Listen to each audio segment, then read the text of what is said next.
Welcome to Talk Law Radio with attorney Todd Marquardt of the Marquardt Law Firm at marquardtlawfirm.com. Welcome back to Talk Law Radio. I'm Todd Marquardt, talking about home care and the holidays, since the holidays are coming up. And I wanted to mention that it's November, and this year, for the first time ever, I'm participating in No Shave November. There's an organization called Movember, which is a foundation that provides, well, let me just look it up here, an annual event looking to growing mustaches during the month of November to raise awareness for men's health issues such as prostate cancer, testicular cancer, and men's suicide. The Movember Foundation runs the Movember charity event housed at Movember.com. There's an app. So I have a team, and on the app I said, donate to Movember and it'll encourage me to grow my goatee back. It's been 20 years since my chin saw the light, and so I'm not going to shave until it comes back. Everybody's just going to have to suffer. But our records custodian, I was encouraging him to grow his mustache out, and he said, "What does this organization even do?" And I said, "Wow, William, that's a great idea." I was so excited about having a mustache and having this app that I didn't even look. So they provide grants to organizations like the Prevention Institute, which is to provide funding for mental health services and programs. UCSF, Department of Urology, to provide funding for prostate cancer research. University of South Florida, to provide funding for making connections for mental health programs. University of Washington, to provide funding for prostate cancer research. Johns Hopkins School of Medicine, to provide funding for prostate cancer research and research initiatives. So there's more, and these are actually from 2019. I just went to the IRS website and pulled their tax return. That's all public for charities. Oh, well. So William is better informed now. I hope on Monday I get to see his mustache. Very cool. Larry, you had a funny story about mustaches recently. Or lack thereof. Yeah, I mean, I try to grow a mustache, but I don't really have that much facial hair, so it doesn't come in very, very thick. So I think the most my facial hair has grown is when I was on paternity leave about 6 weeks ago, and I didn't shave for like,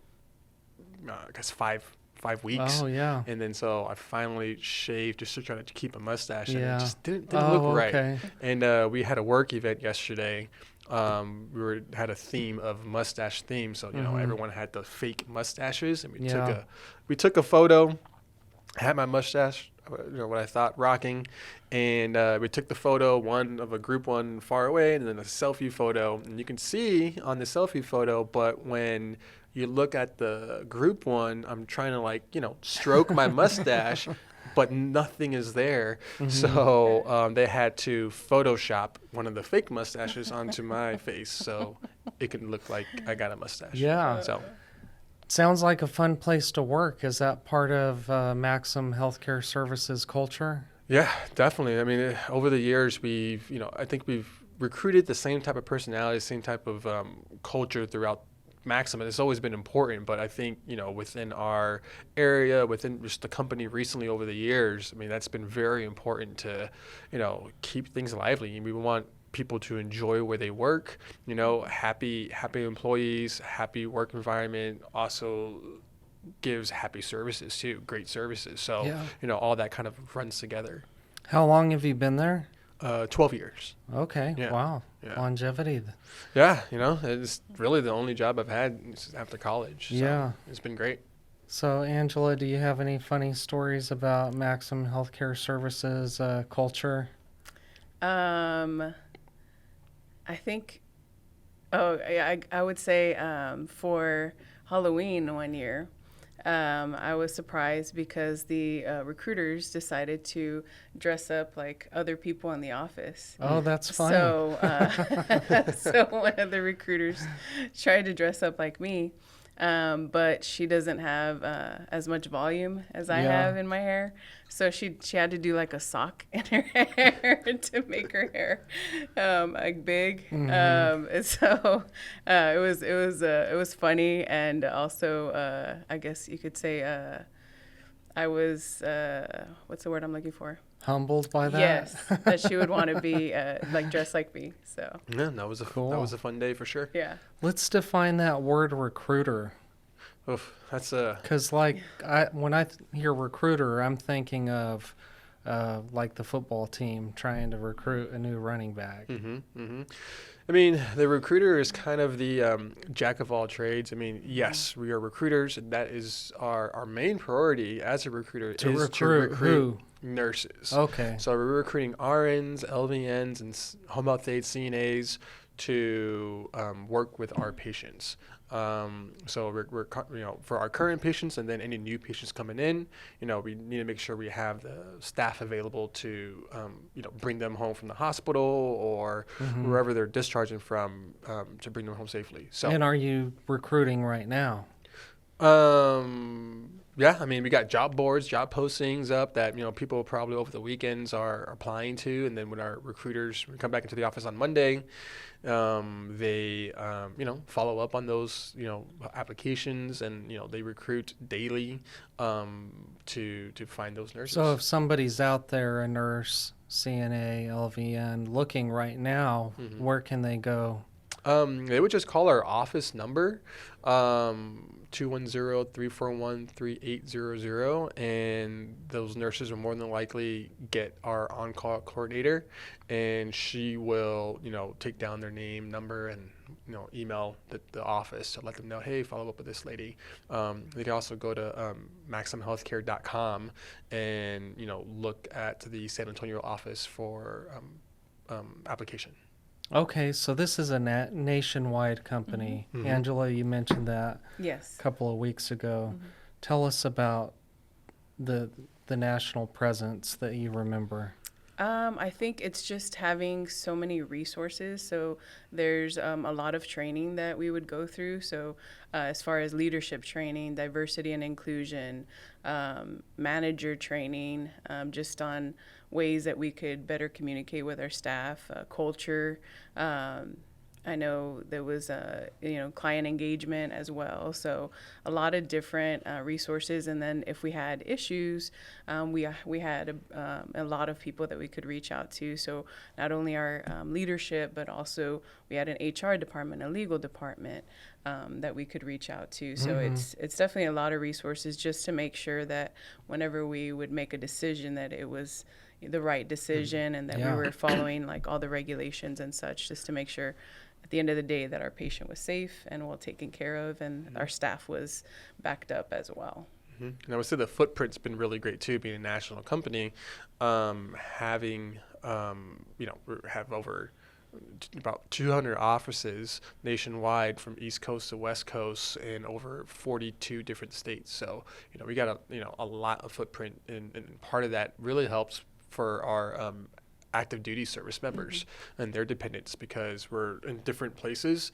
If they're with us, we can help them transfer to another office. Okay. So that's been really great too. Okay, so I was going to ask you what type of care services you provide, and I noticed from the website that military and federal workers were on that list. Tell us more about that program or that service. Sure. So, essentially anyone can get private duty nursing, of course, if they have the the insurance plan and the right benefits to provide those services to them. When it comes to our active duty service members, they do have benefits within their plan for the dependents or for them themselves if they're injured or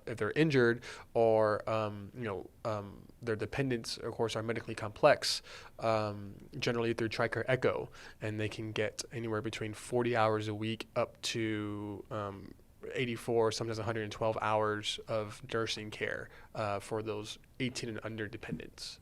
What are some of the medical conditions that you see? We see a variety. TBIs, traumatic brain injuries, MS, cerebral palsy,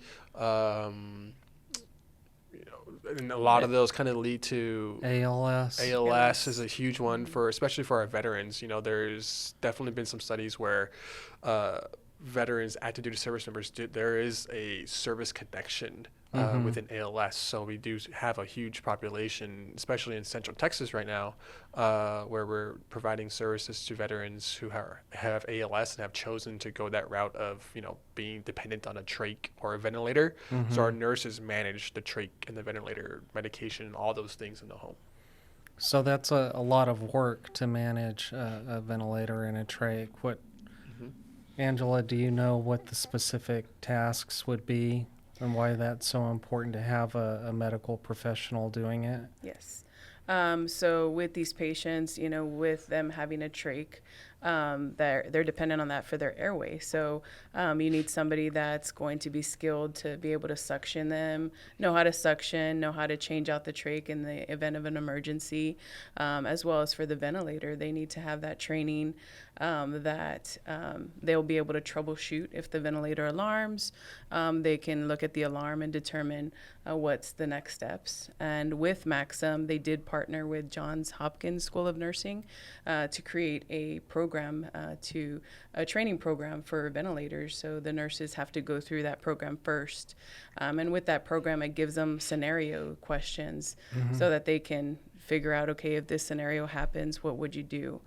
Because it's one thing to do the skills on a mannequin that's, not breathing, right. not depending on you to save their life. But it's another thing when you're in that situation, the alarms are going off and you're trying to figure out, okay, what do I do? Because this patient's depending on me to provide the care. And so Maxim does a really good job at doing the training before they even go out to the home. The competency assessment, too, to make sure that they know. They'll give them scenario questions to make sure that they give the correct answers and so that they can troubleshoot even before they even go to the patient. Yep. Okay. And you mentioned kids, pediatric. Yeah. What do those services look like? Essentially almost the same as the adults. We still offer them private duty nursing services. A lot of the times, some of the kiddos will come home from the NICU, that maybe they were born prematurely, G-tube trach vent dependent, and for some, they can have cerebral palsy, they can have some type of medical complexity that we haven't even heard of for many different reasons, but for some reason they're gonna be dependent long term on a trach, on a vent, or on a feeding tube, and they can't stay in the home forever or the hospital forever rather. And you don't want them to because they have risks of exposure to infections or in a nursing home, same thing.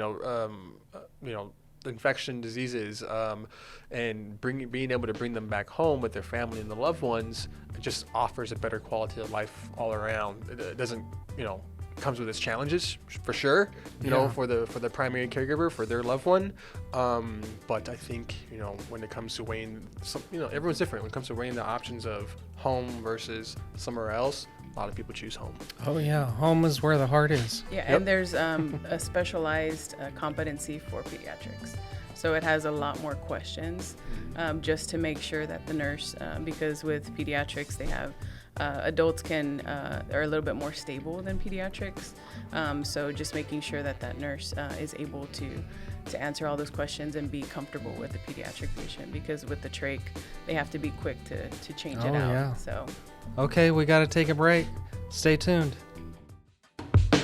This has been Talk Law Radio with attorney Todd Marquardt, brought to you by the Marquardt Law Firm. You can learn more at marquardtlawfirm.com. And be sure to listen to the full Talk Law Radio show Saturday mornings at 11 on 9:30 a.m. The Answer. Week, attorney Todd Marquardt talks about the law. His mission with the Talk Law Radio show and podcast is to help you discover your legal issue blind spots. In the beginning, God had one law. Don't eat from the fruit of that tree. Then came the 10 Commandments. Now we have federal, state, and municipal lawmakers that won't stop creating new laws. Laws that might impact you without you knowing it. Listen to the show and drop a line on Facebook or email host@talklawradio.com and let the host know what you think of the show, the topics you want to hear, and whether you want to be a guest.